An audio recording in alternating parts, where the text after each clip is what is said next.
Electrical, plumbing, sanitary, home appliances, lighting എന്നിവയ്ക്കെല്ലാം attractive EMI ഓഫറിൽ 0% ഇൻട്രസ്റ്റോടുകൂടി നിങ്ങൾക്ക് ലഭിക്കുന്നതാണ്. ഇനി നിങ്ങളും എന്നെ പോലെ മേൽക്കോയിൽ വിസിറ്റ് ചെയ്യൂ, നിങ്ങളുടെ ഡ്രീം ഹോം റിയാലിറ്റിയാക്കൂ. ഏറെക്കാലത്തെ കാത്തിരിപ്പിനൊടുവിൽ പട്ടാമ്പി ഡയാലിസിസ് കേന്ദ്രം നാടിന് സമർപ്പിച്ചു. MLA ഫണ്ടിൽ നിന്ന് 1.23 കോടി ചിലവഴിച്ചാണ് അത്യാധുനിക സൗകര്യങ്ങളോടെ കെട്ടിട നിർമ്മാണം പൂർത്തിയായത്. മിഷനറികളും അനുബന്ധ സൗകര്യങ്ങളും ഒരുക്കി വിദഗ്ധ സമിതിയുടെ അനുമതി ലഭിച്ചതോടെയാണ് ഡയാലിസിസ് സെന്റർ പ്രവർത്തനം ആരംഭിക്കുന്നത്. ആരോഗ്യവകുപ്പ് മന്ത്രി വീണ ജോർജ് ഓൺലൈനിലൂടെ കേന്ദ്രത്തിന്റെ സമർപ്പണം നിർവഹിച്ചു. നമ്മുടെ പട്ടാമ്പിയെ സംബന്ധിച്ചിടത്തോളം നാളുകളായിട്ടുള്ള നമ്മുടെ സ്വപ്നത്തിന്റെ സാക്ഷാത്കാരമാണ് ഇന്ന്. പട്ടാമ്പി താലൂക്ക് ആശുപത്രിയിൽ ഡയാലിസിസ് യൂണിറ്റ് അത് ഉദ്ഘാടനം ചെയ്യപ്പെടുകയാണ്. ഒട്ടേറെ പ്രതിസന്ധികൾ ഇതിന്റെ ഭാഗമായിട്ട് ഉണ്ടായിരുന്നു. താലൂക്ക് ആശുപത്രി സന്ദർശന വേളയിൽ ഞാൻ സംസ്ഥാനത്തെ എല്ലാ താലൂക്ക് ജില്ലാ ജനറൽ ആശുപത്രികൾ സന്ദർശിക്കുമ്പോൾ പട്ടാമ്പിയിൽ എത്തിയിരുന്നു. അവിടെ നിർമ്മാണ പ്രവർത്തനങ്ങൾ അവലോകനം ചെയ്തിരുന്നു. ബഹുമാനപ്പെട്ട MLAയുടെ ആസ്തി വികസന ഫണ്ട്, അതോടൊപ്പം മുനിസിപ്പാലിറ്റി പ്രോജക്റ്റ് ഫണ്ട്, സ്പോൺസർ ഫണ്ടും ഒക്കെ ഉപയോഗിച്ചാണ് 21 ലക്ഷത്തി ചില്വാനം രൂപ ഉപയോഗിച്ചിട്ടാണ് ഈ പ്രവൃത്തി അനുവദിക്കപ്പെട്ടിട്ടുള്ളത്. ബഹുമാനപ്പെട്ട MLAയുടെ ആദ്യഘട്ടത്തിൽ 99 ലക്ഷം രൂപ ഉപയോഗിച്ചാണ് 474.14 സ്ക്വയർ മീറ്റർ ഉള്ള ഇരുനില കെട്ടിടം പൂർത്തിയാക്കിയത്.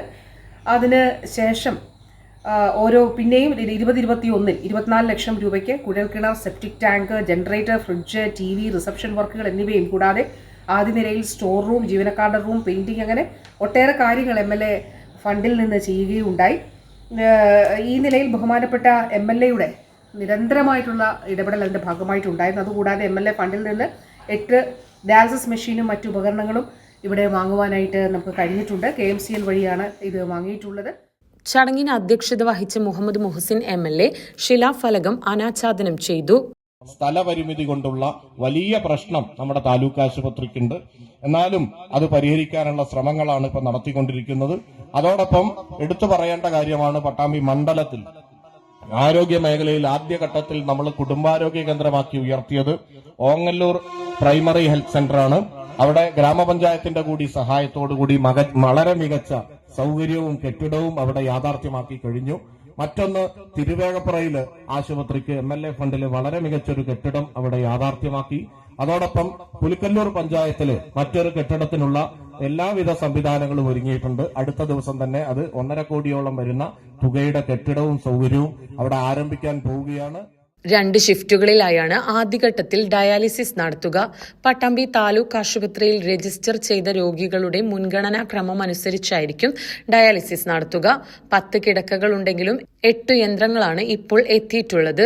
കൂടുതൽ യന്ത്രങ്ങൾ ഉടൻ എത്തിച്ച് കൂടുതൽ ആളുകൾക്ക് ഡയാലിസിസ് ചെയ്യുവാനുള്ള സൗകര്യമൊരുക്കുകയാണ് ലക്ഷ്യം. 2 നിലകളിലായി മികച്ച സൗകര്യത്തോടെയുള്ള കെട്ടിട നിർമ്മാണം വർഷങ്ങൾക്ക് മുൻപേ പൂർത്തിയായിരുന്നു. 2023 ഡിസംബർ പകുതിയോടെ ഡയാലിസിസ് കേന്ദ്രം തുറക്കുമെന്നായിരുന്നു പ്രഖ്യാപനമെങ്കിലും യന്ത്രങ്ങൾ എത്താതിരുന്നതോടെ വൈകുകയായിരുന്നു. യന്ത്രങ്ങൾ എത്തിക്കുന്ന ഏജൻസി മാറിയതോടെയാണ് തടസ്സങ്ങൾ നേരിട്ടത്. ഇപ്പോൾ യന്ത്രങ്ങൾ സ്ഥാപിച്ചതോടെയാണ് കേന്ദ്രം പ്രവർത്തന സജ്ജമായത്. പട്ടാമ്പി നഗരസഭാ ചെയർപേഴ്സൺ ലക്ഷ്മിക്കുട്ടി, സ്റ്റാൻഡിംഗ് കമ്മിറ്റി അംഗങ്ങളായ P. Vijayakumar, P.K. Kavitha, N. Rajan, Anandavalli, councillor KR. Narayanaswamy, ആശുപത്രി superintendent doctor Haridasan, deputy DMO doctor Ahammed Afsal, Pattambi taluk ആശുപത്രി മുൻ സൂപ്രണ്ട് ഡോക്ടർ അബ്ദുറഹ്മാൻ, നഗരസഭാ സെക്രട്ടറി അമൽ, വിവിധ രാഷ്ട്രീയ പാർട്ടി പ്രതിനിധികൾ, ജനപ്രതിനിധികൾ, ഉദ്യോഗസ്ഥർ, ആരോഗ്യ പ്രവർത്തകർ തുടങ്ങിയവർ പങ്കെടുത്തു. ഡയാലിസിസ് ചെയ്യുവാൻ സാമ്പത്തികമായി ബുദ്ധിമുട്ട് അനുഭവിക്കുന്ന കാലത്ത് കിഡ്നി രോഗികൾക്ക് ഏറെ പ്രതീക്ഷ നൽകിയാണ് പട്ടാമ്പി ഡയാലിസിസ് സെന്റർ പ്രവർത്തനം ആരംഭിച്ചത്.